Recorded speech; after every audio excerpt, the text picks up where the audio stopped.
Hey friends, it's Jasmine, and I hope that you all are doing well. If you're new to my channel, hello. I am a witchy content creator here on YouTube and a few other platforms as well. All of my links are down below in the description if you are interested in keeping up with me. If you are a returning subscriber, thank you so much for coming back. It's really good to see you here, and let's get into today's video.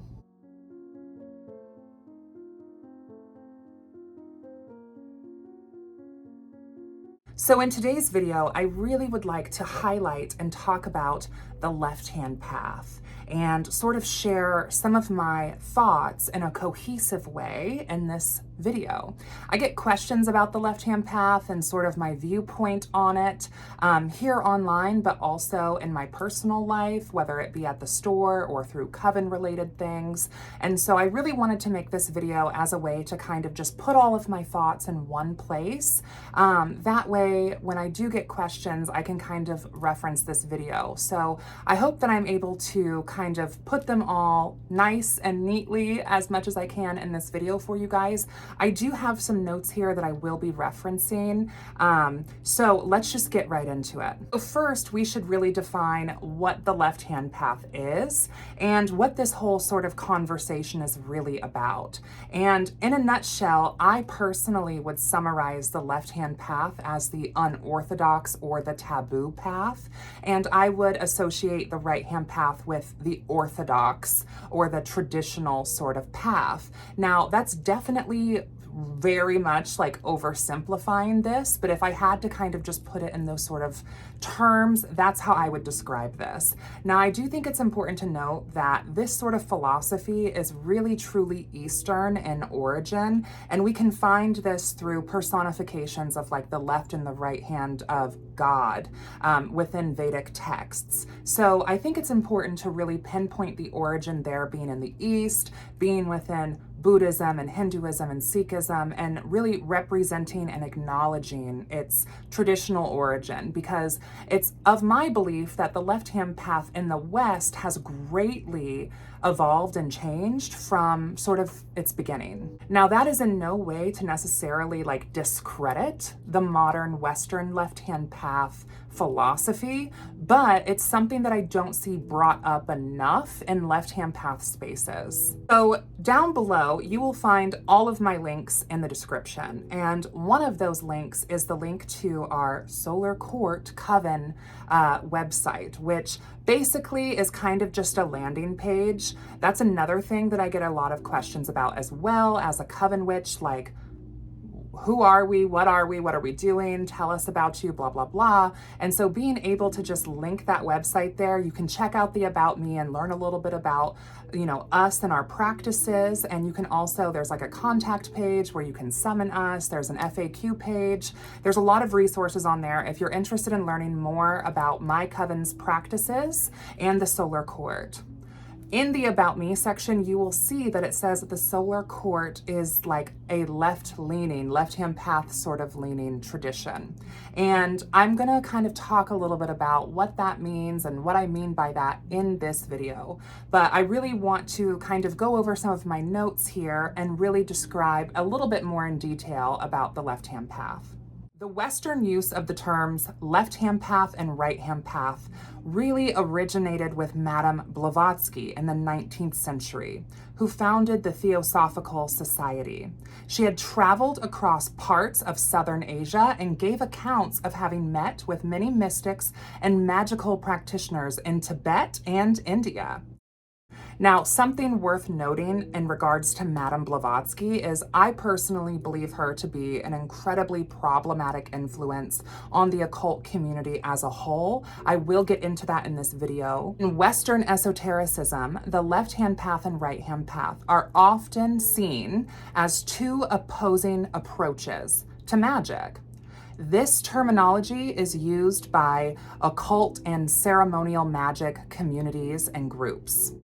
Now, When I was referencing about the left-hand path and right-hand path's true origins, I do think that it's very important that we kind of go back in far as history as we can to really understand the origin and the intention behind these philosophies. In the religions of Hinduism, Buddhism, Sikhism, and Jainism, you have what is known as the right-hand path and the left-hand path.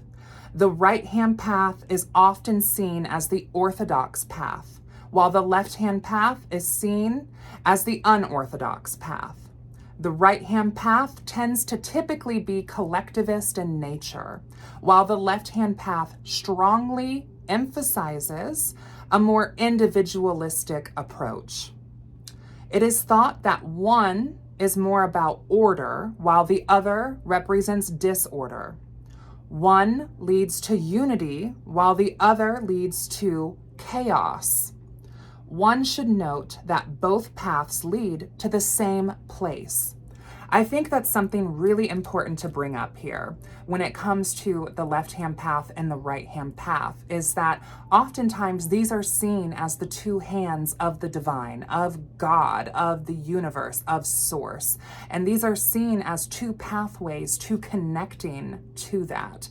And while the modalities and the techniques are going to greatly differ if you are practicing more on the right-hand path versus the left, the end goal is kind of the same. It's about improving yourself, being a better person, and bringing enlightenment and enrichment into your life through spiritual practices of relating to and connecting with the divine.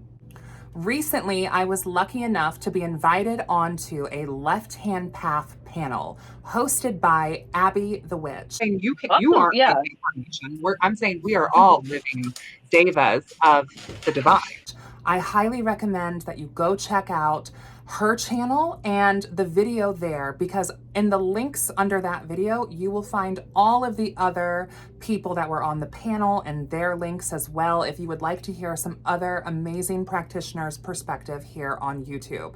I have the live stream also posted to my channel as well. Abby was gracious enough to allow multi-streaming, which was super cool. StreamYard, which is a platform that most of us creators who do live streams are using, because you're able to stream to Facebook, you're able to stream to Twitch, YouTube, and now you can multi-platform, so different creators can all kind of get on board and they can stream to all of their platforms that StreamYard is compatible with. And that's really fun because all of the comments from everyone's platforms and their social accounts can now all be in one chat room. So it's super, super cool. No, this video is not sponsored in any way by StreamYard. I just wanted to share that with you, that you should go check out the live stream. It was really fun. Like I said, I enjoyed it. And I'm glad that I'm able to kind of make this video and put all of my thoughts in a cohesive place. So one of the questions on the live stream was your name, and do you consider yourself to be on the left-hand path? Now, of course, I am Jasmyne Ambrosia, and this is my channel that you are watching now. And I am a practicing witch of about a decade, give or take, and I'm also the high priestess of the Solar Court Coven.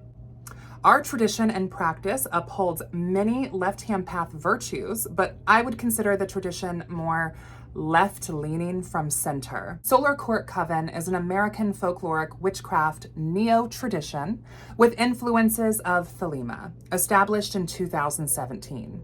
We are an initiatory tradition centered around empowerment, individuality, and arcane wisdom. We venerate the dark goddess, and we embody the left-hand path philosophies. We believe in igniting the black flame within our witches and seeking to be of service to our community. Honoring celestial cycles of the cosmos and the earth, as well as observing ceremonial ritual, is at the heart of our coven's practice. To further expand upon the left-hand path, what exactly would describe a spiritual practice that really embodies the left-hand path when it comes to the path of enlightenment and connecting with the divine? We know that the right-hand path is very geared towards collectivism and service and submission to deity. It's about kind of subverting your will to the divine.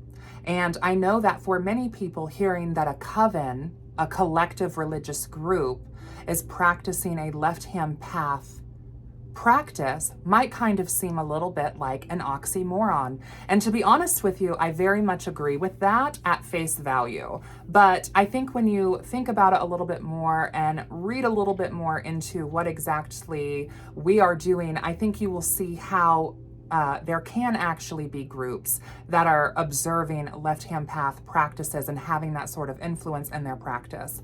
And one way of that would be the path of apotheosis, which is something that we very much want to instill in our clergy within our tradition. And this is also something that many solitary practitioners on the left-hand path are constantly working towards as well, really walking the path of apotheosis. So I would like to give you a little bit of a definition here for apotheosis, for those of you who might be wondering, Jasmine, what the hell are you talking about? So the definition for apotheosis, we have the perfect form or example of something, a quintessence, the apotheosis of Hollywood glamour.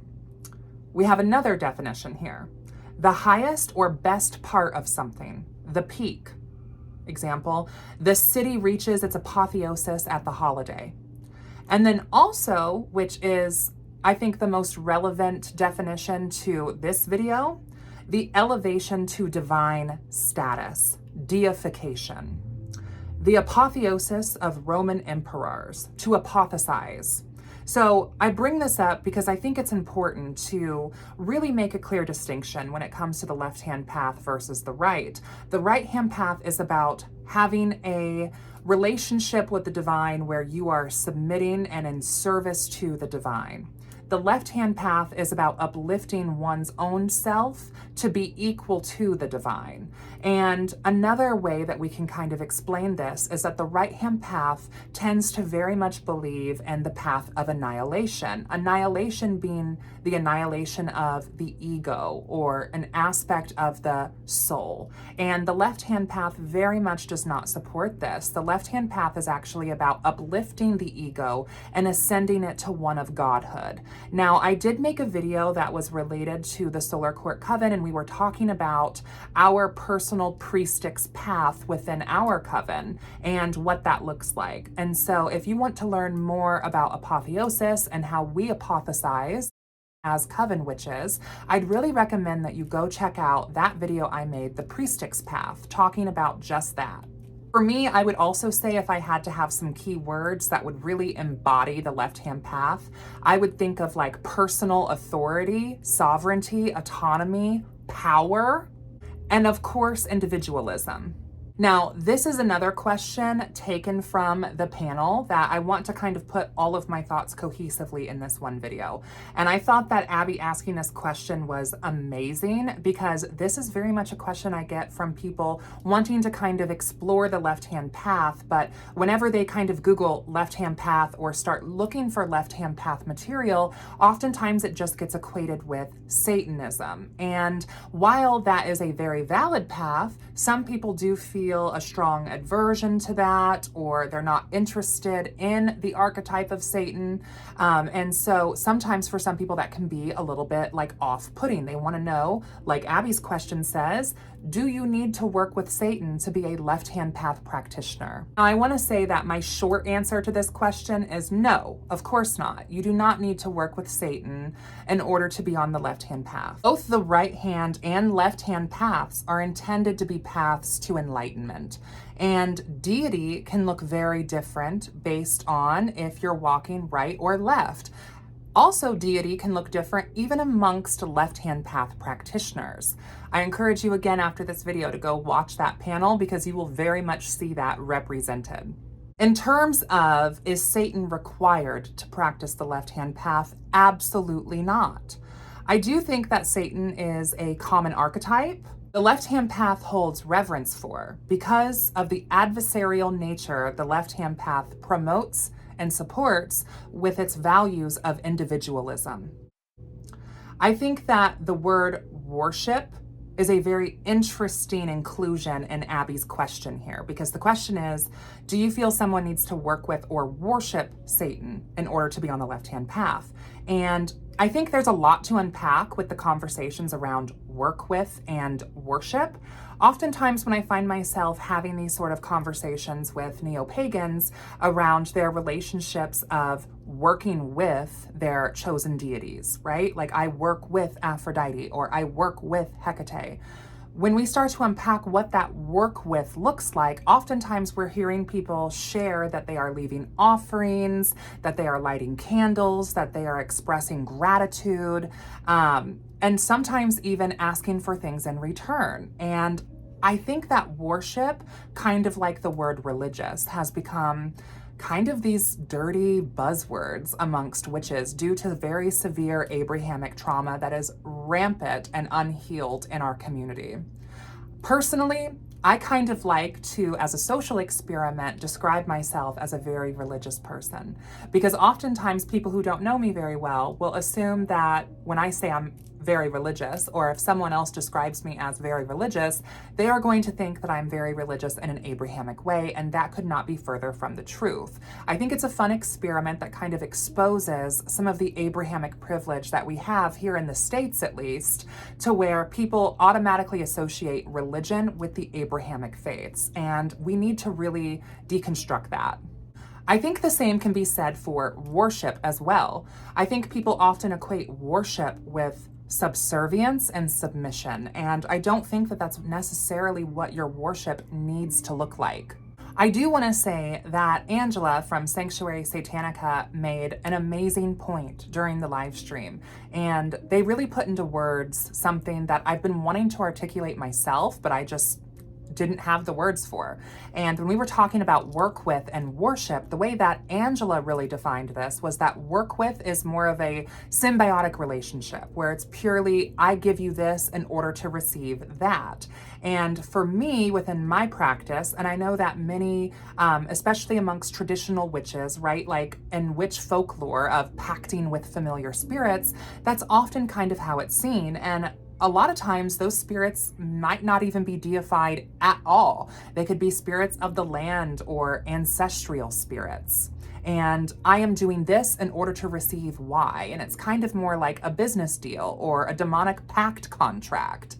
Versus worship doesn't necessarily involve much personal gain. And it's more about honoring and revering the deity, or XYZ fill in the blank, worshiping, really exalting and appreciating. Now, technically speaking, the left-hand path, to my understanding, does not really support per se the idea of worshiping or subjugating oneself to an outside force.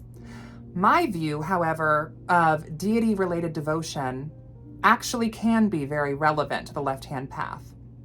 And once again, this would be through apotheosis. And I talked about this in the Priestess Path video, but in our Coven's tradition, the clergy of our trad are deva aspects of the divine, and they mirror that imagery within themselves. So, for example, as a devotee of Lilith, I honor her and give devotion to her by living as an incarnation in the flesh of her. So when I am leaving flowers at her altar, I am in turn giving those flowers to myself as well.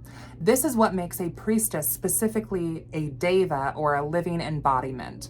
This is not to say that someone who is a deva is literally that deity, or that another priest, priestess, priestess, whatever, right, couldn't necessarily also be that deva. Just because I see myself as a living incarnation of the divine does not make your divine godlyhood any less valid. I think it's important to note here that the uplifting and self-deification of oneself should not involve the subjugation of others. And if you are seeing that within the left-hand path, that is a blaring red flag. And that is very much, I think, issue that we have here on the left-hand path when it comes to apotheosis, because uplifting the ego, which is very much a part of the soul that I think is problematic to think that you should destroy or diminish.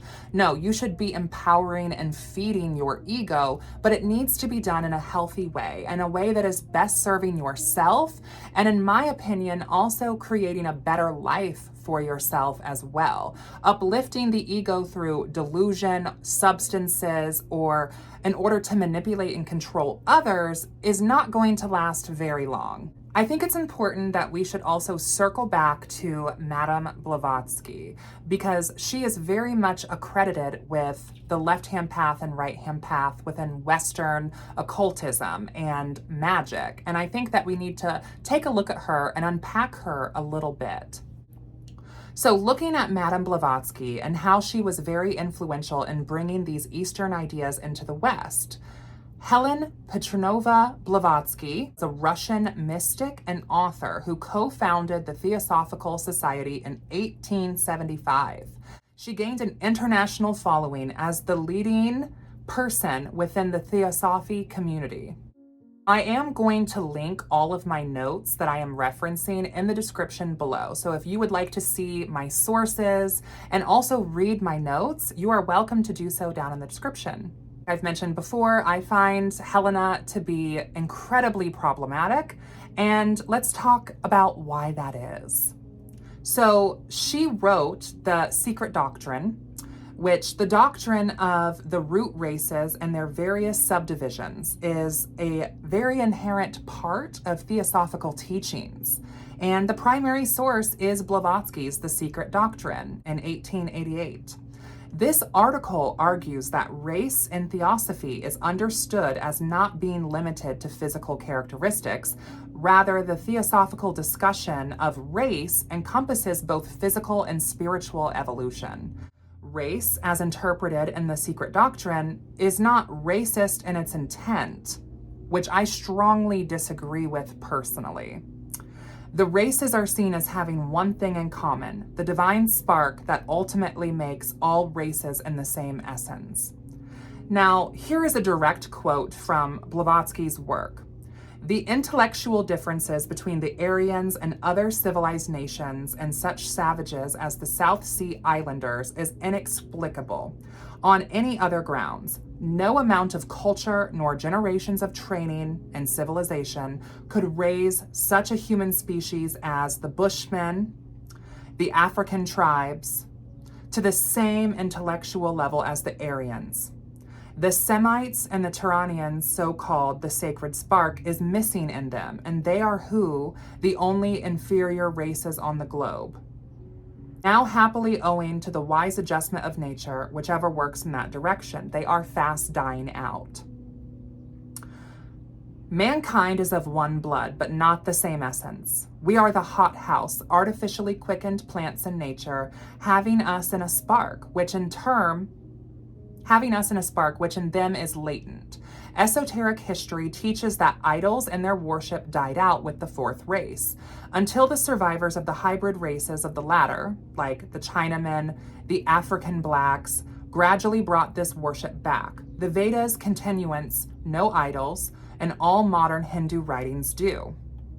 All of this is to say that based on Blavatsky's work, we can concur that she actually did hold very racist idealist beliefs, and how much of her problematic beliefs have actually really tarnished the rest of her work. Since then, I believe the West has continued to misappropriate the left-hand path in many ways. Now, going back to this secret doctrine, Blavatsky also alleges that Blacks, Arabs, Jews, the Chinese, the list goes on, essentially every race that is not Aryan, does not hold a divine spark of God. That in itself is problematic. That in itself is racist. And that in itself is so connected to Nazi idealism. I mean, it just is. There's no way of putting it any other way.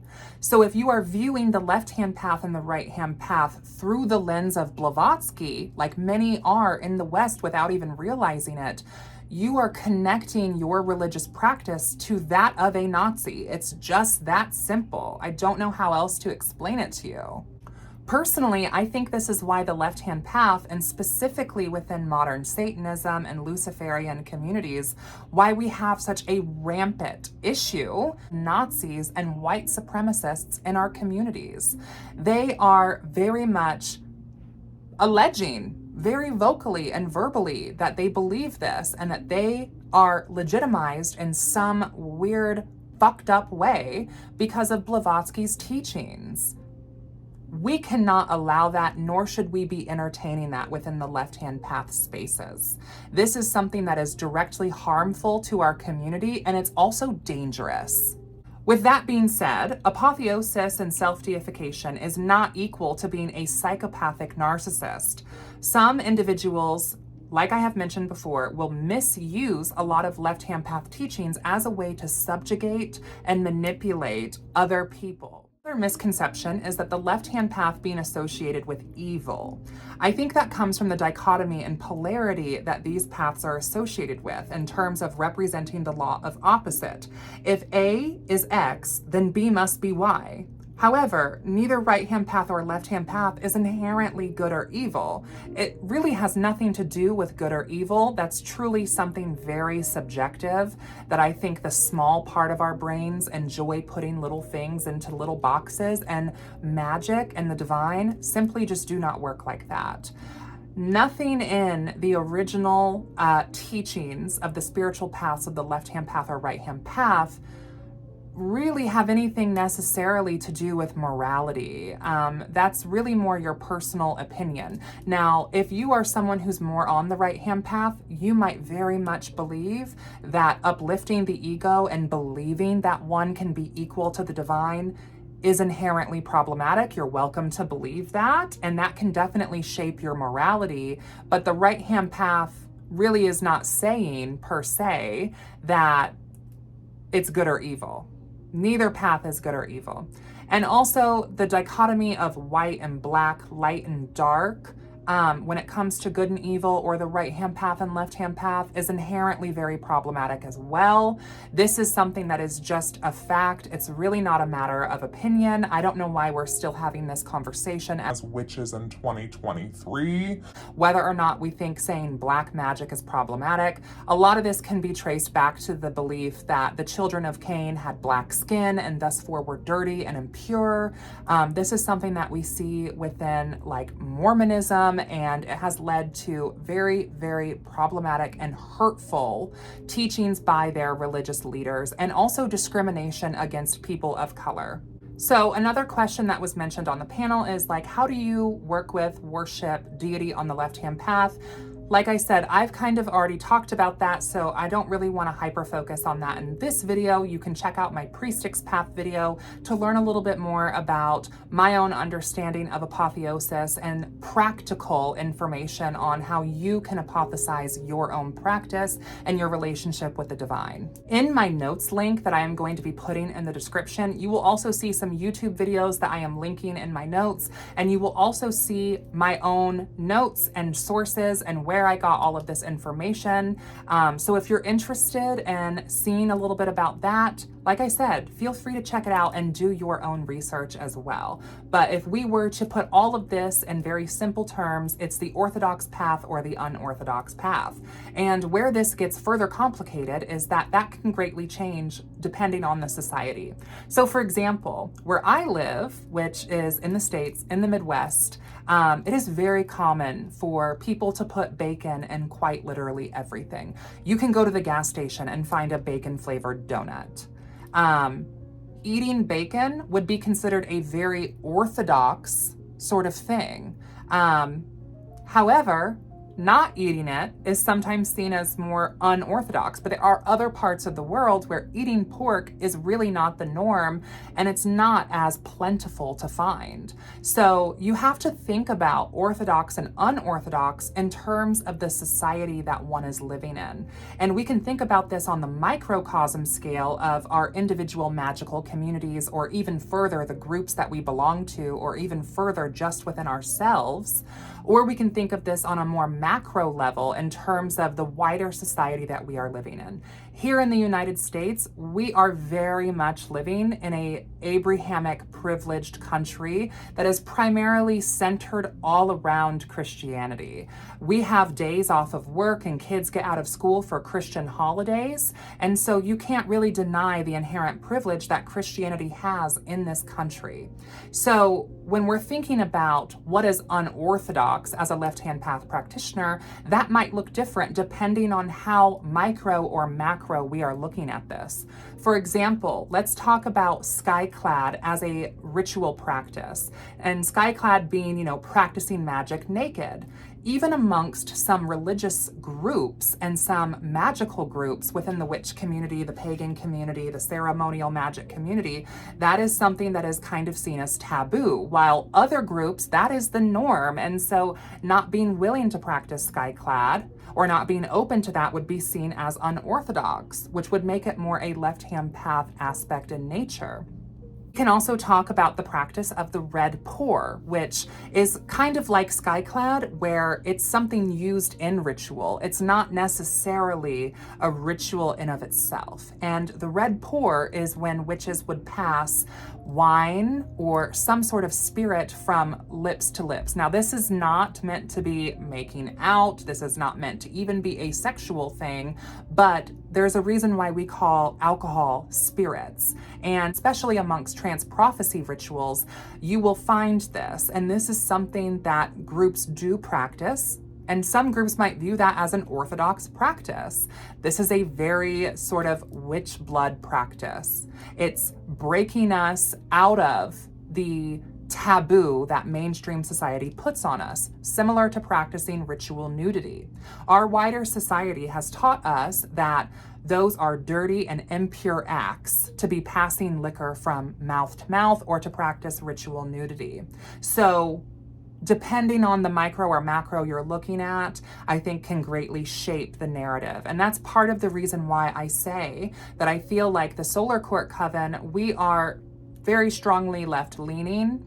We believe in apotheosis, and we practice things that I think the wider society on a macro level would deem as left-hand path spiritual practices. Now, when we are talking about magic, it's really not necessarily about what is good and what is evil. And please, for the love of the goddess, stop equating those things with white and black, because that's quite literally a very white and black, primitive, ignorant, unenlightened way of thinking. When we're talking about magic, I think the conversation around personal gain is a perfect way to decipher between the left-hand path and right-hand path philosophy.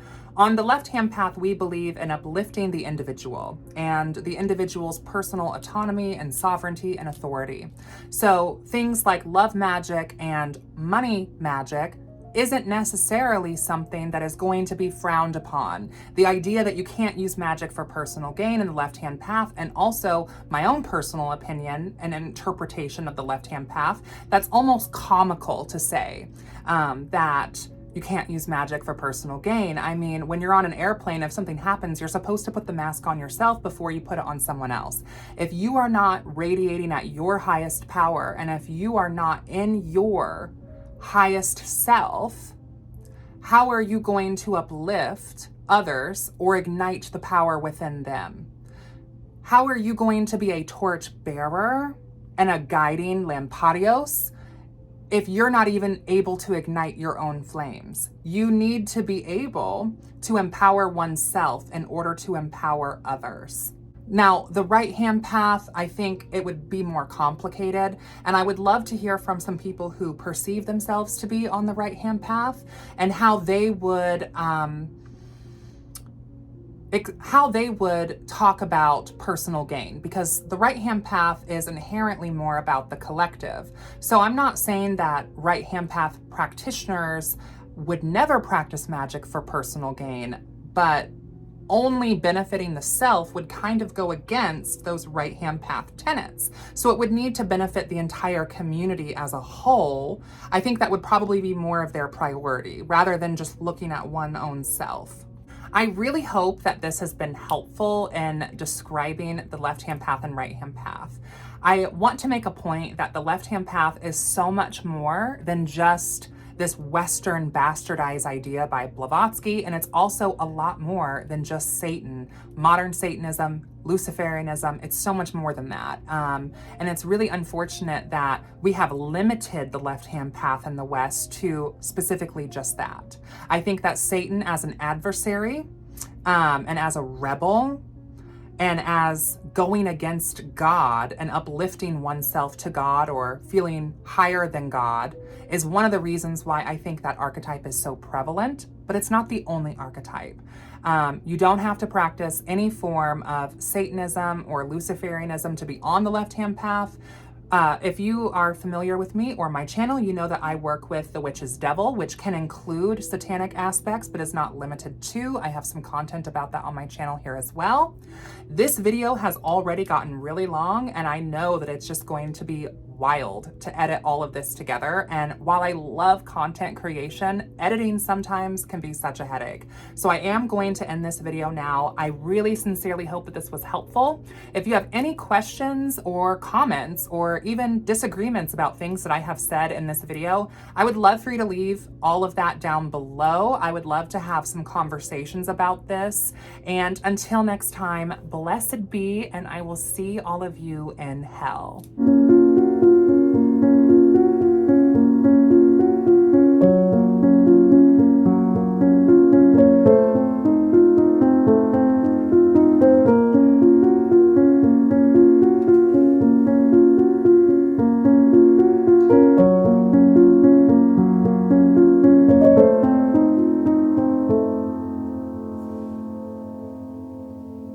Thank you.